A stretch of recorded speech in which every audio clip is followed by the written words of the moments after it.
Erokamano nyakora mugi kamoro moro maintie odiochieng' machielo maber arwakni machiegni yudo weche manyien mag migago mana kae Ramogi TV odiochieng' mar 30 dwe mar 5 2020 to kod 4 kamoro moro maintie bende par ni odiochieng' ma piny Kenya obede kod alam mane otelie kod jatend piny William Ruto ka ilamo ne piny Kenya en alam mar 21 mabiro sebedo katimore pacho ka kinde ka kinde ka eng'iyo moko kuom okenge ma Nyasaye osegoyo kod oganda jo Kenya gino ni Nyasaye pod biro miyo oganda jo Kenya chir kachiel kod kinda mag medo kelo lokruok ne piny mar Kenya. Kamoro amora ma intie wan gi weche mathoth bende motende kod weche mag bura mar Kuppet to kod weche mag ler ewi limbe mar jatend piny Kenya William Ruto e piny mar Amerika. Omenda mane osebed kigo mbaka ni noti godo e ndege mare kawuono ni ochiwo ler ewi weche go. Nyakwara Mogi nitiere mabende tudre kod weche mamiyo piny Kenya bedo gi yot e tayo chenro mage gi pinje maoko. Magi to kod mathoth Nyakwara Mogi arwakni machiegni mokwongo oyud thund weche. Jatend piny William Ruto telo ne oganda e alam mar 21 ne piny Kenya okinyi makawuono. There is no way I can spend 200 million. There is no way.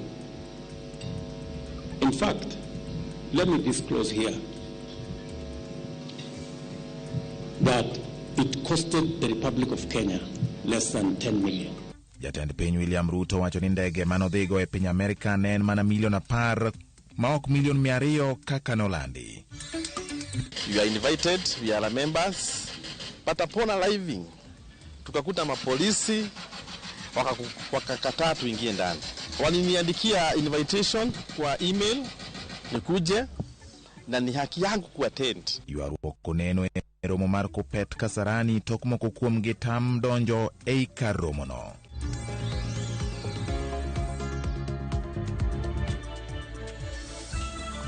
Machini Nyakwara Mogi betulo mar ndiko na kinitudri kode namba 3 nono ma namba marwa mar ote machuok kata e Facebook Ramogi TV Kenya, mbui mar YouTube Ramogi TV Kenya bende kachiel kod mbui mar X @Ramogi TV KE bende nyalo luwo weche gi kifollow ana wuon e Facebook page mar George Bati Daddy Cool mondo luwo weche manyien achiel kachiel kokalo Ramogi TV machiegni ahinya Nyakwara Mogi. Nyinga en George Bati. Weche manyien mag migago chankore sani. Jatend piny Kenya William Ruto kod jalupne Rigathi Gachagua otelo ne jo Kenya nyasi mar alam okinyi makawuono gi thor wach mar chwalo geno ne jopiny e kinde ma midhiero osekwako jopiny kachiel kod yuarruok e paw siasa. Speaker mar Senator Amason Kingi owacho ni nyasi makama ok owinjo tim mana dichiel to med ni odiochieng' mowinjo bed ni time. Jalup jatend piny to kod jatend piny noketo tenge weche mag siasa ma osebedo kawachore ni jotelo ariyogo ni kod pogruok e kindgi. Jatend pinje mamoko bende ne oyuoro e nyasi no mar alam. We are privileged to be leaders in Kenya at this time.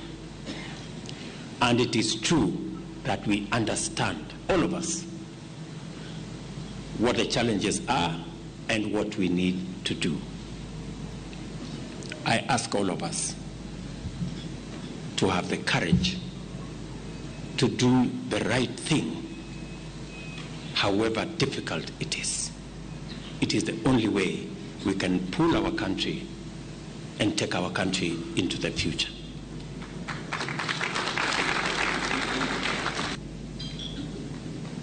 I am very confident that working together in that manner and without minding whether this constituency belongs to a member of parliament who is in government or in the opposition, we are all one nation. Our target is to make sure that every child in Kenya has an opportunity, because we want to enhance the number of people who have incomes. All Kenyans were monitoring what you are doing in the States. And there is something that you're doing there that created problems to many husbands across the country. When you are walking there holding the hand of the First Lady, it put us back here under a lot of immense pressure. Your Excellency, our spouses, led by mine, Pastor Dorcas, were demanding that we emulate the president and hold their hand wherever we go. Mine, and you know she's a pastor, even went beyond. That I walk her to the car. She was even saying around the house I hold her hand. Agoromogi mana kane weche chalo ya lam ka ichuora nyisi gilimbe jatend piny William Ruto kaka ne giwuotho gi mikai mokwongo mapacho ka Mama Rachel Ruto to kod kaka mine bende manitiere kod wig pargi ne dwani mondo gin bende mak lwetgi kata kopo ne wuok e jikon golo chiemo e jikon kotero e ot maduong' kata golo chiemo kamitede kitere mesa maduong'. Jatend piny William Ruto e kinde manoloso e odiechieng' mar nyasi mar alam ne piny Kenya wacho ni ne otiyo kod omenda maromo milion 10 kende e kodesa ndege manodhi godo e piny mar Amerika. Oyango bende ni ndege no ne omiye kod osiepene kaluwore ni tiyo kod ndege mapacho ka mano Kenya Airways nengone ni malo kendo ne dhi monyo omenda mathoth mag jopiny. I am a very responsible steward. Believe you me. There is no way I can spend 200 million. There is no way. In fact, let me disclose here that it costed the Republic of Kenya less than 10 million. Because, let me tell you, I am not a madman. When I was told the cheapest plane was 70 million, I told my office, go book Kenya Airways. Yeah? So when some friends of mine heard that I was going to travel Kenya Airways, and we have built a big reputation as a country. We have built friends. Some friends told me, how much do you want to pay? I said, I'm not ready to pay more than 20 million. They said, bring 10 million, we will give you the plane.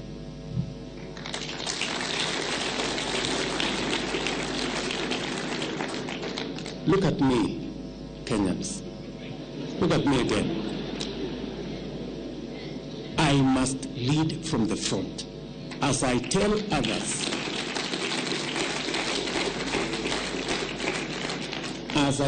others to tighten up their belt, mine must be where to begin. Jatend piny William Ruto oketo koke e moko kuom twak maloso chike mabiro tayo chenro mag riwruog pinje Afrika ma Ugwe kaluwore kod winjruok mane obedo e weche mag tayo ohala kod tiyo kod omenda mag riwruog pinje Afrika ma Ugwe e chopo dwaro ma kanyakla mag pinjego. Chike ma jatend piny okete koke oting'o mar gayo piem e kind pinje ma jokanyo e yore mag ohala kendo ni pinje ma jokanyo e riwruok mar pinje Afrika ma Ugwe kobedo kod piem kendo chugo duol magayo weche mag piem e kind pinjego ma idendo ni East African Competition Authority. Chik machielo en mar kaka riwruok mar pinje Afrika ma Ugwe puodho tiyo kod budget mare mariko omenda 2022-2023 ma nyalo romo bilion 11.9.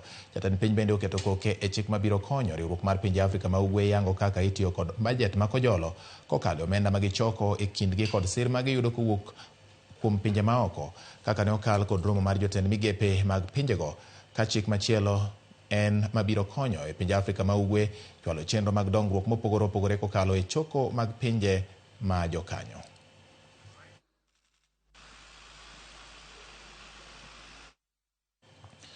Yorokno neno e magawa ma Kasarani kata Kasarani Sports View tok moko kuom jotend Kupet wit oko e romo mane oluong mondo gichopie. Jofwambo bende ne okowe e ywaruokno kod jo sude marotenge manochwalo arita e romono. Jotelo mane otam bet e romo makamano lero ni ne otamgi kaluwore kod dwaro ler e weche mag kano omenda mag jokanyo kendo jotelo bende wilo katiba kata chike mondo jogo ma hikgi oseniang' omed bede apis. Jakom Omboko Milemba kod jagoro mar Kupeta Kelo Misori otamore chiwo pachgi kane ok gimako simbe mondo mi gichiw ler e wach makamano. Jotelogo mag Kuppet obedo gi penjo gimomiyo otamgi bedo e bura mane oluonggie ka koro to owitgi oko kod rowere ma okodi ma dwaro mondo kata mane osir kod obila. Wakakataa tuingie ndani. Waliniandikia invitation kwa email nikuje, na ni haki yangu kuattend. Mimi na represent branch ya Laikipia yote, walimu wote wa Laikipia, mimi ndiye na represent hapa. Kwa hivyo wanaposema sitaingia mkutano, hiyo ni kunyima walimu wote wa Laikipia haki ya kuwakilishwa mahali decision zinafanyika. The fact that they have denied us entry into our own meeting, that make the meeting illegal, and it cannot hold. Even if the decision that they made is just a useless decision. They told us to wait for 30 minutes that our tags will be ready. So after this, I think we are going to try to access the meeting venue. If they block us, we will see what next. But for now, as long as we have the letters to attend the meeting, and as long as our constitution allows us to attend the meetings, and we are the lawmakers within this council, then we have all the rights to access the meeting then. So Kalure gi winjruok makare kind piny Kenya kod piny Amerika, jo Kenya modak e piny Amerika ochwalo kwayo margi ne jatend piny William Ruto mondo ket ndege mating'o osigo achiel kachiel kowuok e piny Kenya nyaka e piny Amerika. Kotelo kod Jakom Samuel Nyaga giwacho ni nitiere thuolo mathoth mag ohala e kind pinje ariyogo kirango kwan jo Kenya modak Amerika, mak mana ni yore mag yudo osigo kowuok e piny Kenya osekelo ng'ikruok e wechego mag ohala. We have our products. We want to come and compete with our products. But we've forgotten that who are the consumers of these products? We have a group that came together, and then now it's called the Kenya Trade Expansion Advisory Group. It's just a few guys that came together and said, what can we change the mind shift of the Kenyan government to be able to promote the trade of these small goods that we use. If I know you're coming to Minnesota from back home, I give you a ring, I tell you, hey, nilete roiko mbili tatu hivi, nilete unga ya mahindi, nilete mahindi. But now we are looking at it, can we spot Kenyans who are entrepreneurs who can be able to open up grocery stores or who even have gas stations? Can we be able to have the government facilitate bringing these goods into their stores in all the states? Kenyan consumers themselves are able to get those goods. The U.S. is far from Kenya. It's a couple of hours, a minimum of 16 hours flight to get to the U.S. We don't have any cargo flights to bring the Kenyan food here. So you have to go through water, and it will take a while to get here. That's one thing that the government should look at, to have a cargo, to introduce a cargo flight.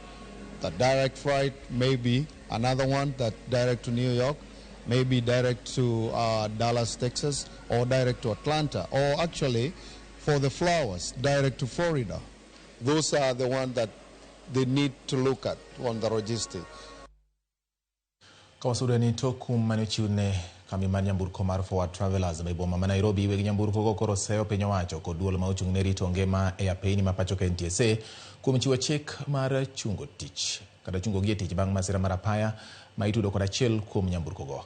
Koloso e gwenge ma Kayole, jakom mar riwruog weg nyamburko mag Forward Travelers owacho ni barua mane giyudo kowuok kuom duol mar NTSA ne wacho ni nyamburko go ne onge kod lesen makare, gino manomiyo ochungie tich kata obedo ni ne gichiwo gigo manyiso ni nyamburko go ni yo makare. Gidwaro mondo duol mar NTSA otime chiegni kod riwruoge mag weg nyamburko e yo makare ma oketo kum ma ok otim nonro malong'o.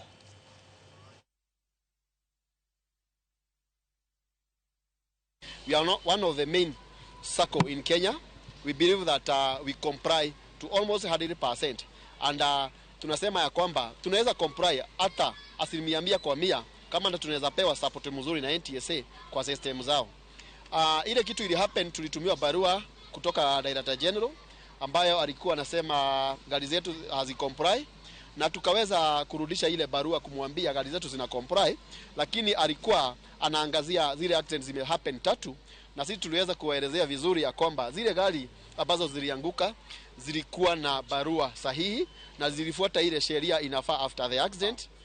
Hatukuweza kupata majibu wakati tulitumia DG barua ya kuresport, na mpaka sasa siku ya Monday ndio tulipatana na askari wakisema wanataka kushika magari zetu, na akaweza kushika magari kama 50, lakini zile zingine kama 500 tulirudisha parking. Kushika sako kama hii kuisimamisha bure kuleta hasara Nairobi mzima kwa sababu ya kitu kidogo ama kitu kama hiyo ya uongo sio vizuri.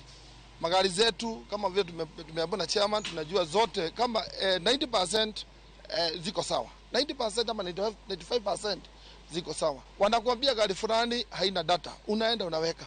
Kwa nini wanasimamisha magari zetu? Tunaomba tafadhali waache hii maneno.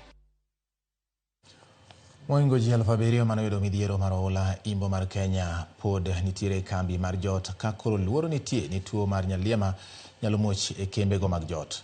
Ma en luoro mar jodak, jotelo kod jogo machwalo kony mawuok e riwruok mar Kenya Red Cross. Apisas mag Red Cross bende koro ywago kata kwayo ji mondo mi modak e kembego mondo orit ler mar kuonde mag jotie. Cleophas Oluoch nigi ler mar wachni. Mae en Budalangi. Kae, joseneno lal mathoth kaluwore gi ohula maikani. Ka oganda yudo chandruok mathoth ahinya, nyithi sikul bende okodong' chien. Gikalo e midhiero mag ohula. Riwruok mar Red Cross koro chako chenro mag puonjo ji modak e kembe mag jot madundo ewi kaka ginyalo rito ler kendo duoko chien tuoche manyalo muoch kaluwore kod pi mochido. Yedhe malero pi bende gipogo ne jogo modak kae. The effect of floods Bado has hit this place so much. We are still calling for an appeal for stakeholders and other partners to really still come on board. The floods are still here with us and community needs are still on the high. So we are still appealing for more and more support. Kane gintiere alwora ma Mahoma e kinde mane gichwalo kony, gilero ni ochunogi mondo gichwal chenro mag thieth machiegni gi jopiny. Gilero ni mae nyalo konyo e duoko piny muoch mag tuoche. Kwa sahi kuanzia jana tumefanya medical outreaches. So medical outreaches tumeona kuwa maji ikiwa mingi hivi kuna madhara mengi yanaweza kuja kama cholera, kuna hizo waterborne diseases. So tumeanza kufanya medical outreaches enye tunatembea, tunapeleka huduma ya afya kwa kila camp na kwa kila nyumba so that community wanaweza pata hizo services at their doorstep. Jotelo mawuok Budalangi kotelengi kod jaod bura mar Rafael Wanjala okwayogi mondo migitigi yedhe malero pi kapok gitiyo godo. Kuna installation za maji, tunajaribu kuweka maji yale yako safi. Wajaribu kukunywa maji safi kwa sababu sasa maji ya saa hii imechanganyika na choo. So wahakikishe wanakunywa maji safi na pia wamepewa dawa ya purify ya kufanya maji kuwe safi. Na wamepewa, kila mtu amepewa 20. Ningependa wasipuuze, wahakikishe wanatumia kwa sababu hizi hospital zetu hazina madawa na itakuwa ngumu ukishikwa na ugonjwa kutibiwa. Nok mag chope e alwora ni osemiyo oganda mathoth koro tiyo gi yore mamoko ma ok ni kare ka jolupo koro losore mana inam. Hawa watu hawana mahali pa kwenda, haja ndogo haja kubwa, na hii sasa ndiyo imekuwa ni tabu kubwa sana. Katika haya yote ambayo tunasaidiwa, hii misaada yote, tafadhali tunaomba haya mashirika kwamba watusaidie sana katika kutuletea vio vile vya temporary ambavyo vinaweza tumika na hawa watu, kwa sababu naona hata kukiwa na hii kwamba tunaweza tibu maji, lakini bado katika njia moja ama nyingine hawa watu wanaathirika, kwa sababu wao kama kule kwenye bahari nimeona sasa wameanza kusukuma boti wakiingia kwenye bahari kwenda kujisaidia. Jotelo go mabende ne oyuoro e nyasi no ne okwayo Tend County ma Busia mondo ket tenge omenda mag kedo kod masira mabiro apoya e budget margi. Pia mimi nataka kushauri kaunti yetu wanapofanya allocation ya pesa za disaster waweke pesa za kutosha. Hizi pesa kuweka shilingi milioni 35 kwa disaster management county-wide, hizo pesa ni chache. Waweze kuongeza idadi ya pesa ambazo zinaweza kusaidia mambo ya disaster, mambo ambayo yanaweza kutendeka kila maybe kunapokuwa na majanga. Moyo familia 450 ne oyudo kony kendo ne ochwalnegi onget kod mwandu mamoko mag nindo, kendo ne ogernegi hema madundo mag jot. Ikwayo jo Samaria mang'won kod sirkal mondo ochwal kony ne jopiny. Cleophas Oluoch, Ramogi TV. Sirikal mamalo chako chenro mag loro kuonde dak madirom 200 kama oganda moyo 300 mane pio ulodaro osebedo ka ojotie.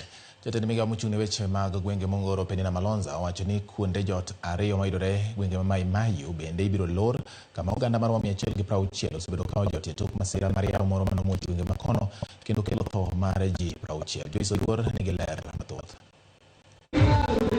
Kar jot mar Prayers Beyond Boundaries Ministries Prayer Center mayudore Mai Mahiu, Naivasha e kaunti ma Nakuru en achiel kuom kuonde jot manitiere Mai Mahiu ma oganda mathoth mane pio ulo oyuero udigi dwe achiel mokadho osebedo ka odake. Jatend migao mochung'ne gwenge motuo Penina Malonza mane olimo joma pio ula nodaro e gwenge ma Mai Mahiu nochiwo mabati 1,500 kendo wacho ni sirikal biro chopo singo mar miyo gi lowo ma sirikal onyiewo ma ginyalo gede. Out of the 179 active camps that are within the country that is committed, and our ministry is going to work together with the Minister of Interior to ensure that these people are resettled. We are planning a long-term resettlement plan, and that is to build them their homes. Malonza wacho ni joma pio ula no yuero udigi Mai Mahiu podi biro yienegi puro puothegi e kinde mag oro. Kolero ni nyaka gisani ji 52 poko yangi kama nitiere tok pio ula yuerogi.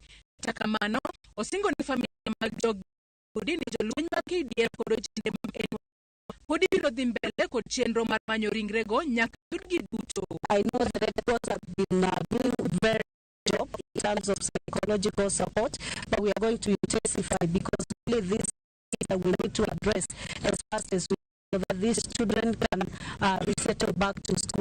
Jotend kanise ma bende olimo joma pio ula nodaro otiyo gi thuolo no e kwayo sirikal mondo chop singo mar miyo jogo mane pio ulo yuero kuonde maginyalo chake dak manyiena. Yetu ni kuomba ya kwamba kila kitu serikali iliwaahidi watu hawa iendelee na kufanya. Hiyo ndio kitu iko. Kwa sababu tunaona watu wengi wako na maswali sana. Tukitoka mahala hapa tutaenda wapi? Miezi 3 watapewa mahali watafanya namna gani? Na ndio hiyo maswali imekuwa sana. Join her to make sure these people are settled. Sio kuhamishwa tu. The promise of the government and the commitment that the president has given that they are settling these people permanently, even allowing them to farm in their farms back there, but to keep them far away from the water paths. That's something we agree. Lazima tujali mmoja kwa mwingine, kama vile unaona askofu amekuja hapa akaona hitaji la vitabu na akanunua hiyo vitabu vyote. Hiyo ni kuonyesha ishara ya kwamba sisi ni familia moja. Pio ula mane okel kod koth mapeke pachokano miyo ji moheo 300 wito ngimagi ka uganda moheo 1,300 e counties 32 mapachoka pio ula no yuero udigi. Joyce Oduor, Ramogi TV.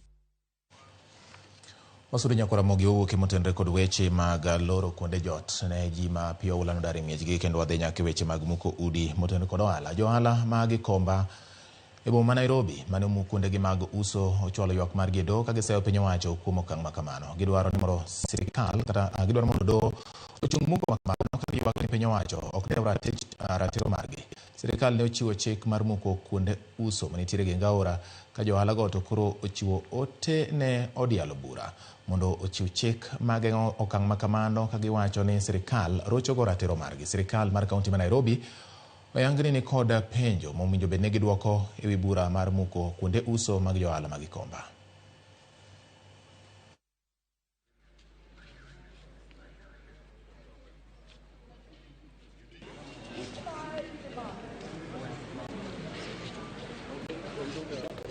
Serikali walisema kuwa watalinda, watachunga watu wa biashara ya chini, na sasa hivi tunaona wanatugandamiza.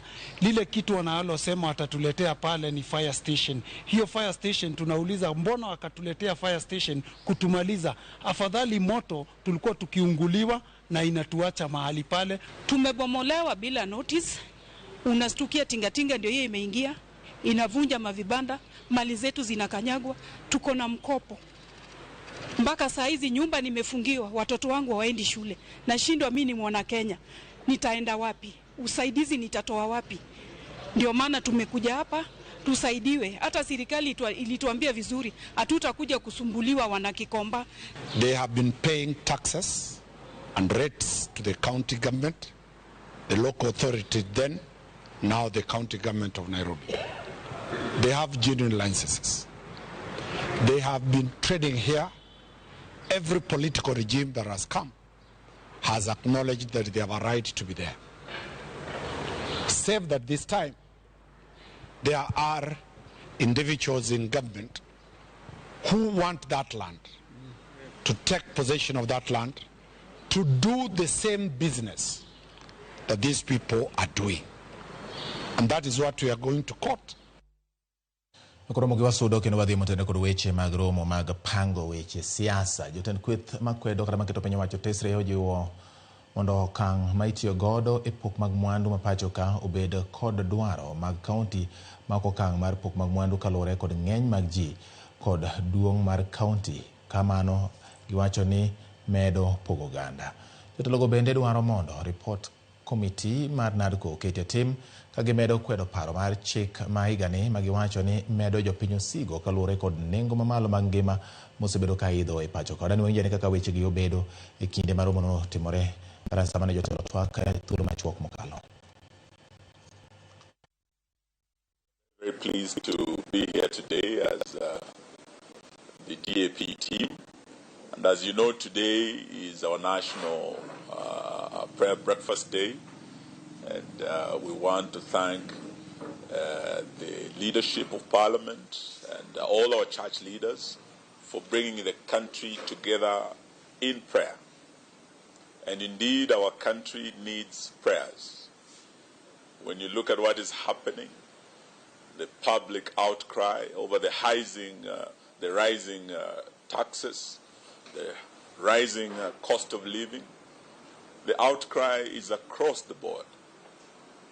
We also have families that have been displaced, whether it's in Mathare, Kariobangi, or as we gather together as a country to pray together.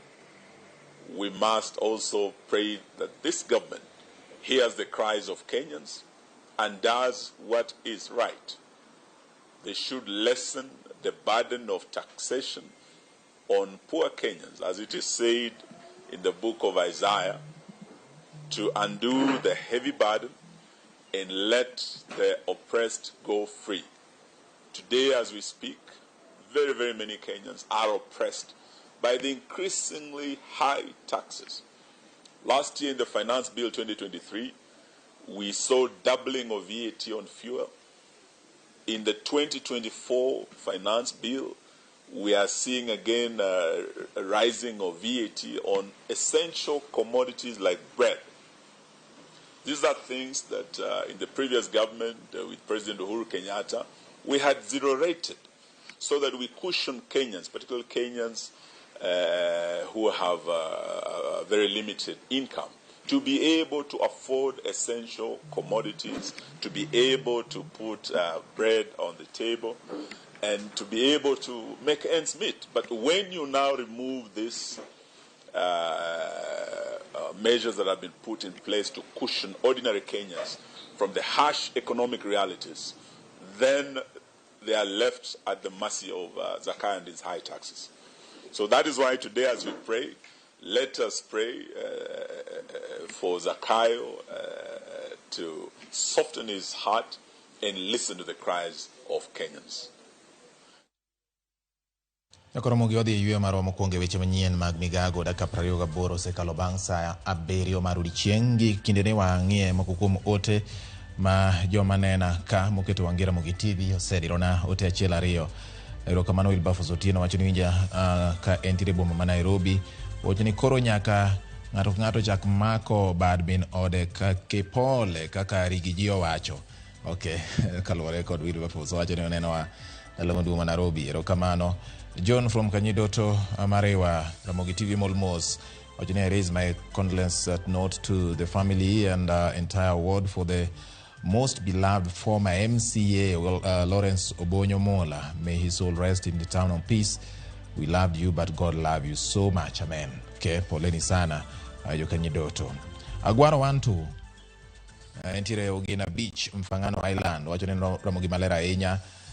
Kendo gen kod Otieno Mogo. Okay, lungo ni Agwaro Wantu. Akenen Wantu mar Mike Check kuso en Wantu mane obiro nyisowa. Kasto Ramogi Migago ma iluongo ni Patel mar Honge Beach, wan pamoja. Neno malera ahinya amor. Erokamano sirikal ni opong' kod weche imedo mara 200 million mara 10 million ere adieri wach ni koso de bed ni jatend piny nitie gima ne otemo gengo Lucy Lucky wadgi Wasafi Records, okay, mawacho kamano. Okay, hero kamano. Jemo engineer wuod ahero Ramoginino malera ahinya kendo mol kapio ola. Kero kamano ahinya. Let our country politicians be well organized. Selemia mawacho kamano, hero kamano in bende Selemia. Wamor gi kaka ukelunwa weche manyien. Pastor Mondi Otiche mar Gemo Nyenyore, Jeni Mosnach Bishop Odhiambo Gora gi Jagoro Samuel Atongo Giolo Oyanda. Giduto te gikete Ramogi TV. Waka uyueyo dakika 30 osekalo bang' saa 7 nyaka Ramogi ka waduogo pod wan gi weche mamoko manyien mana kae migago kik idhi mabor.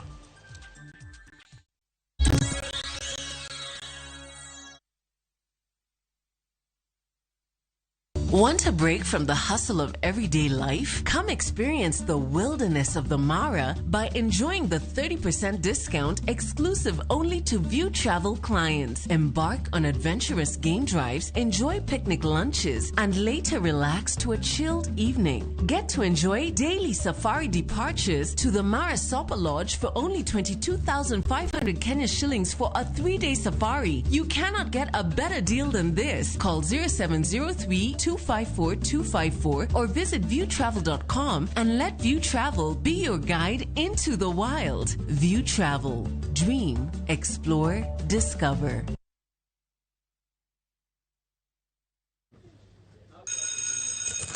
I'm telling you guys, this new Showmax app is on some next level business. Oh, it's mad. I know, man. All Premier League games live. 308 games on my phone.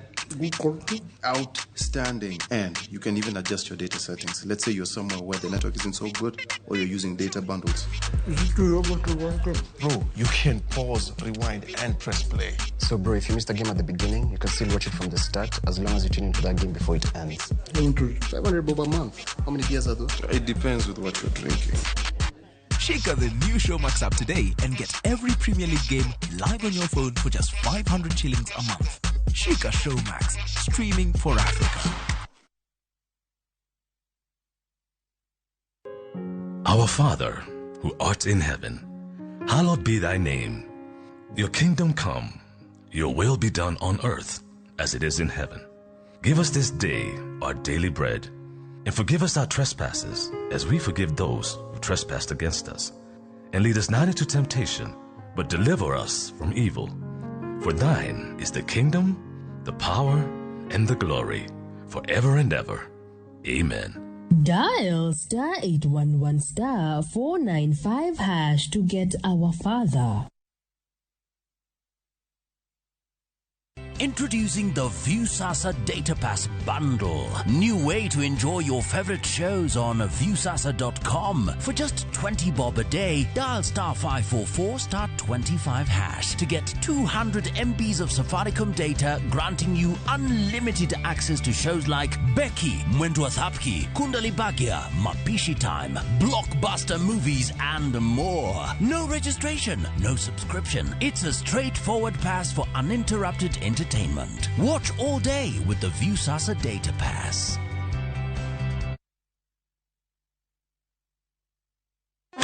In the battle against pests, it's time to strike back. Radiant Spray strikes in seconds for instant kill. Kills all doodles dead. From SC Johnson, a family company.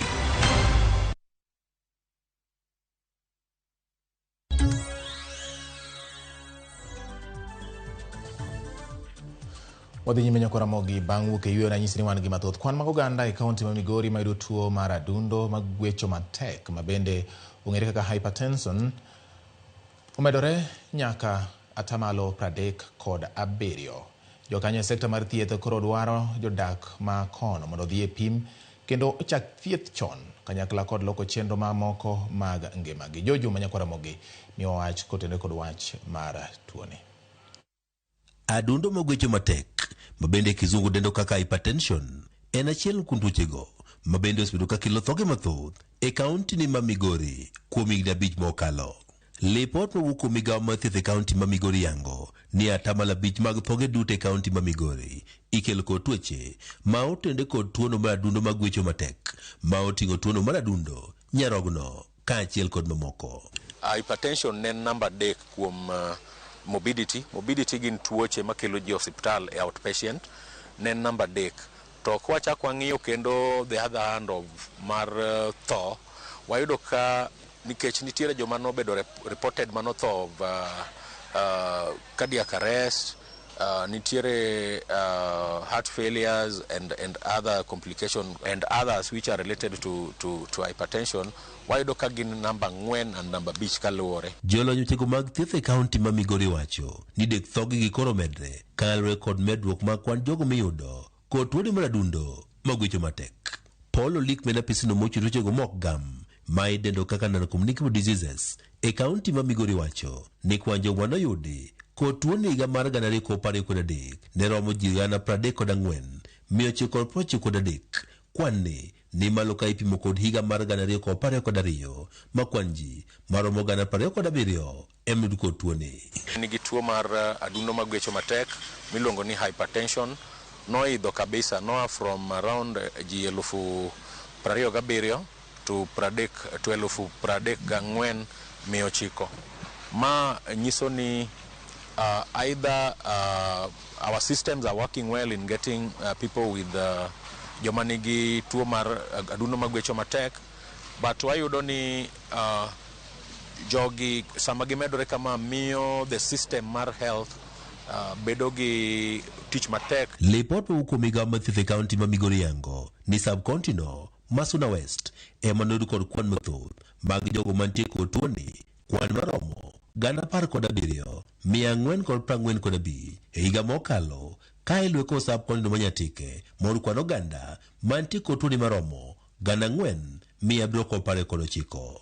Sub-county ma Kuria West biro thuolo mar adek kod kwan ji maromo 2,941 ka sub-county Marongo luwe kod kwan ji maromo 2,902. Sub-county ma Kuria East ema nobedo kod kwan matin mag oganda manoyudi kod tuoni mar adundo magwecho matek e higa mar 2013 ka kwan duto mag ji moyud kod tuoni ne romo 1,142. Rem mar oganda timo rako e kinde ka kinde kaachiel kod kit chiemo bende kod oganda chamo ema nyaka sani kod tudo kod medruok mar tuoni e kaunti ma Migori. Especially dietary and also being physically active. Wachak watimo kendo ni wan gi secondary prevention ma koro watarget godo joma already nitiere e treatment mondo mi kik giyud complications mag hypertension. Watimo ni monitor gi sama gikawo yedhe gi kendo every time nitiere test mag schedule mwatimo negi mondo mi wageng complications. Oganda e kaunti ma Migori ojiw mondo koro bed ka dhi e pime kinde ka kinde mondo ging'e chalgi ka otende kod tuoni mar adundo magwecho matek ka bende piny owacho mar kaunti ma Migori wacho ne gidhi nyime kod puonjo oganda. George Juma, Ramogi TV, Migori. Jodak e gwenge mabar chando e kar chungo Dubra Mabondo horo dwaro kata dagi luoro kaluwore kod nok mar arita kwe magiwacho ni biro kaluwore kod achudhe moko ma osebedo kamonjo jo apiko gino makoro osekelo hinyruok ne ng'at achiel. Giwacho ni kata bedo ni gisechwalo report ni apisas makono onge achuth moro amora mosemaki miteno kod wechego kendo gimedo kwalo kata kwano lal magiseyudo e kinde ma achudhego medo monjo kendo kwalo mwandu mag anyuondgi.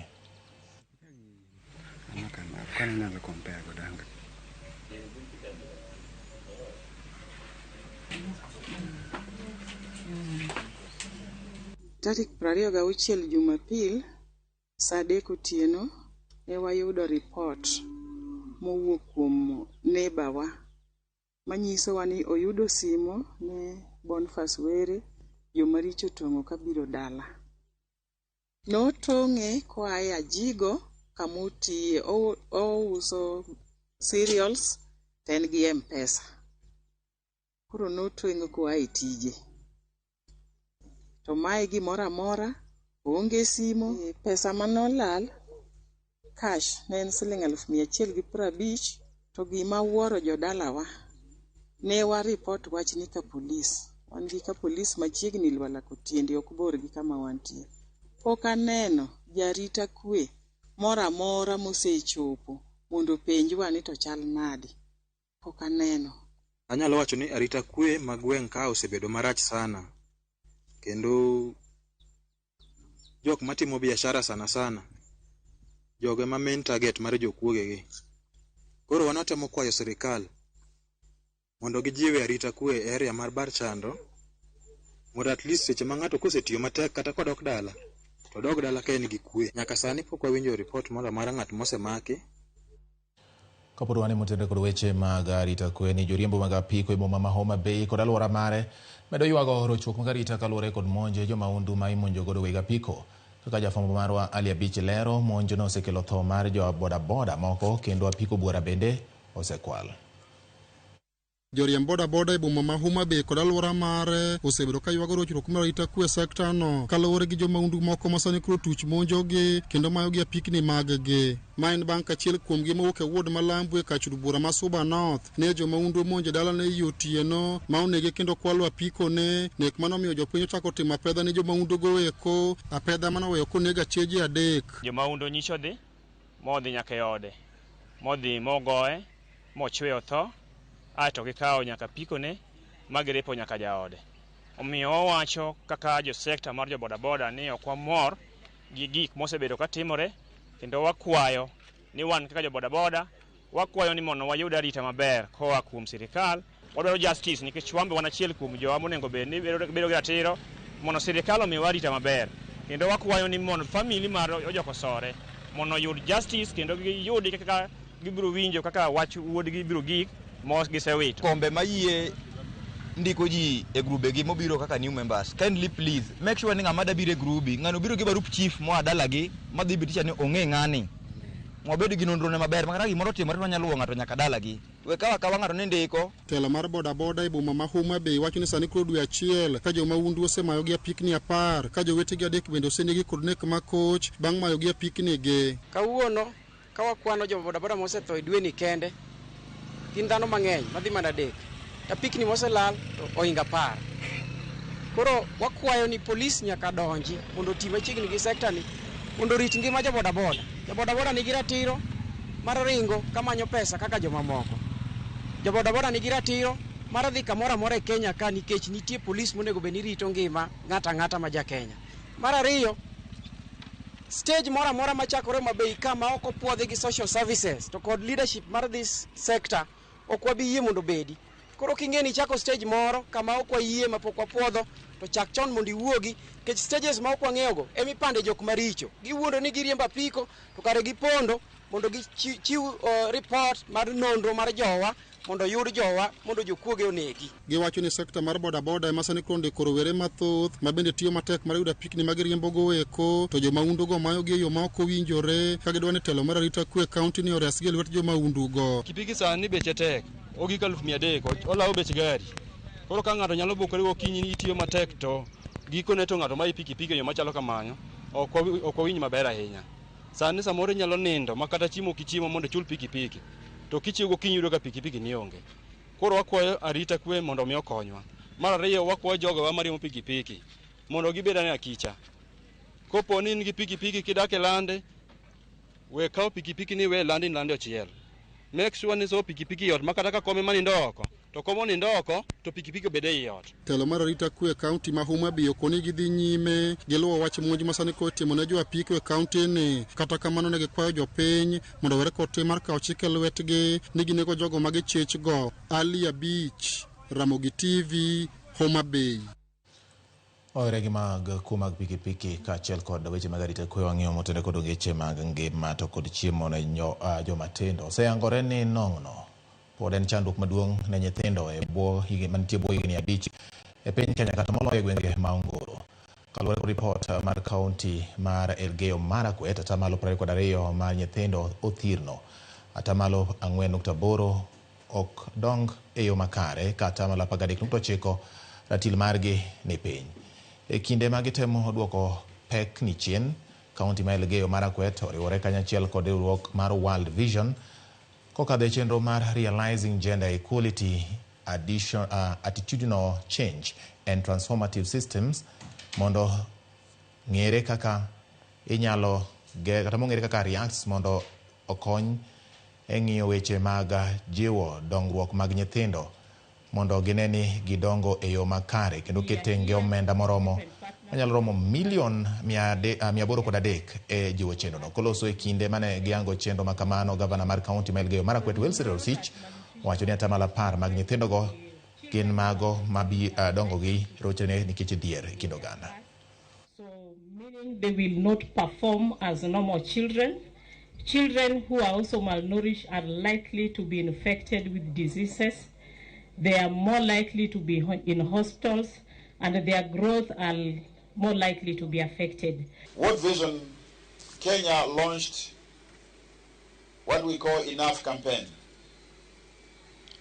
This Enough campaign is about fighting child nutrition or child hunger. That no child should die because they don't have adequate food. These two programs, Your Excellency, therefore fit squarely into our campaign of ensuring that we have enough food for everyone. We are highest on malnutrition than the national average. Yani sisi ni wala hatukuli chakula mzuri zaidi kuliko Kenya. Tunaweza kula ugali na chakula kidogo hapo, lakini chakula hiyo haina ile ladha, ile nutrition ambayo inasaidia mtoto akue kiakili na akue kimwili. So World Vision is coming to slay the worst enemy that we have, which is nutrition.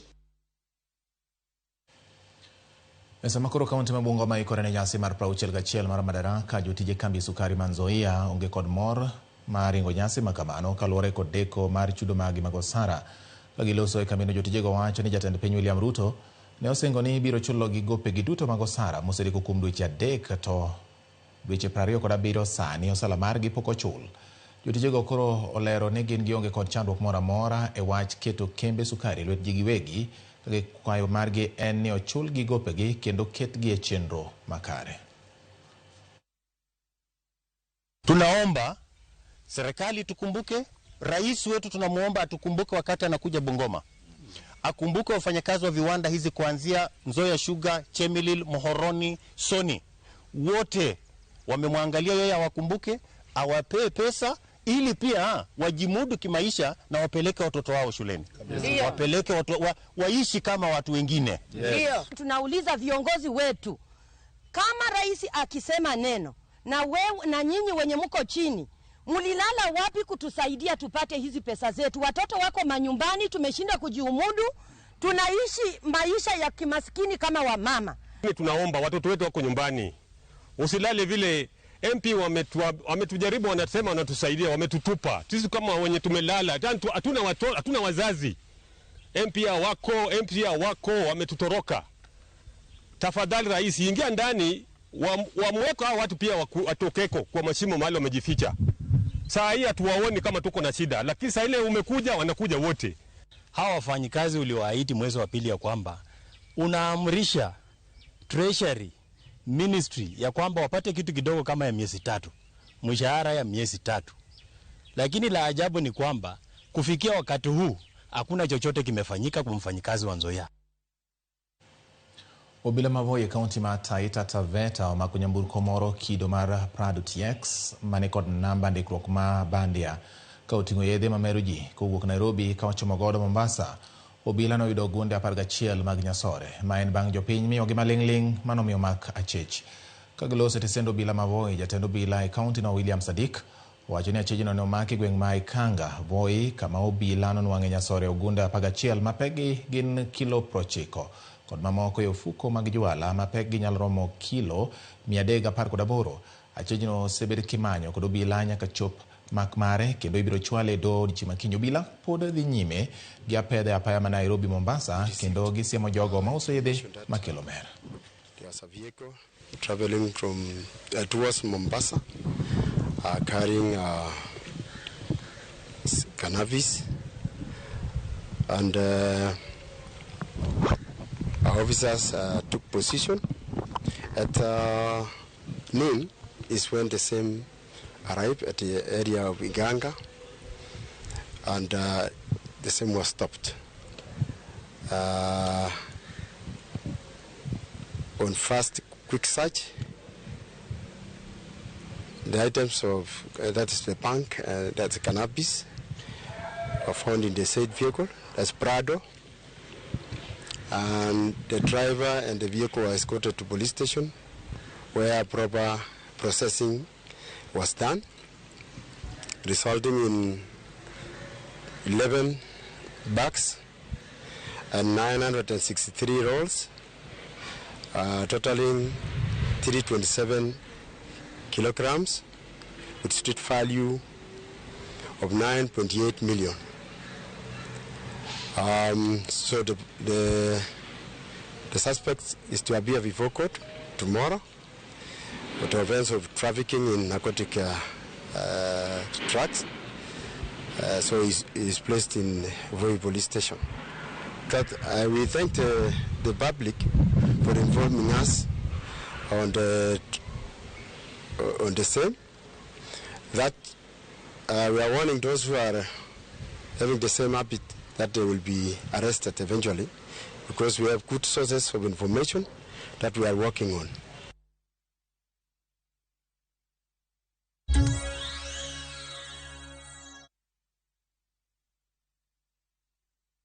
Are you ready to turn your Skizzer-tunes into cash? Dial *487 *3#. Choose your favorite Skizzer-tune, confirm, and enter to win big.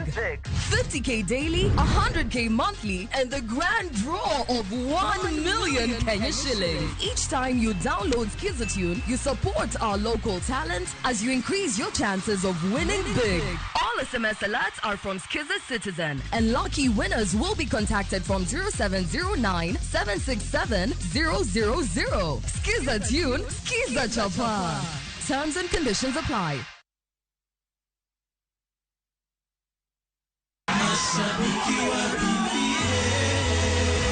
Attention, Jaluo Maja Kisungu, wacho ni class is permanent.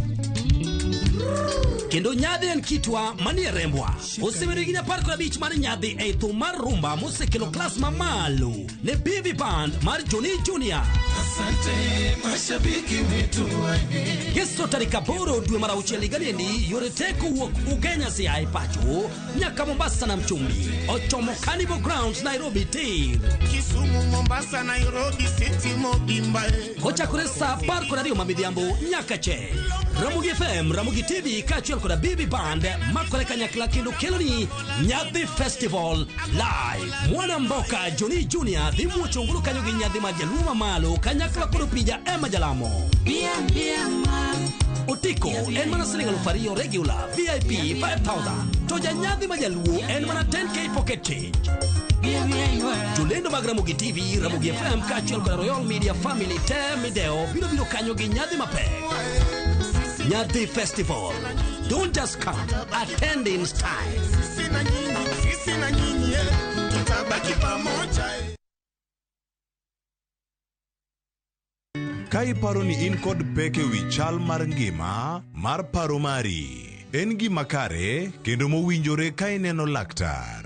En gima kare mondo yaw chunyi ilos kod ng'ato ka ngima bedo ni matek. Malingling mag ng'eyo e wi ngima mar paro. Okelni kod Royal Media Services. We care.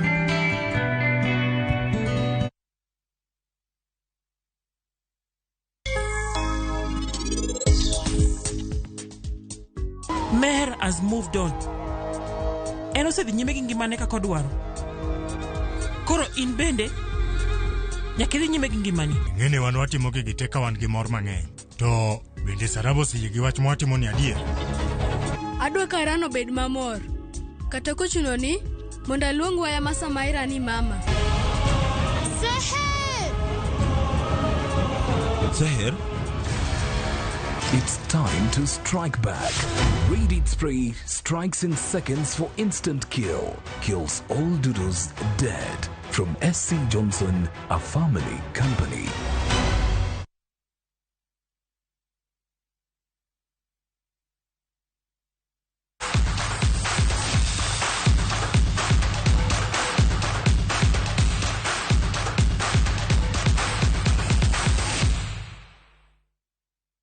Wadonjo weche mag tuke nyakwara mogi kaka koro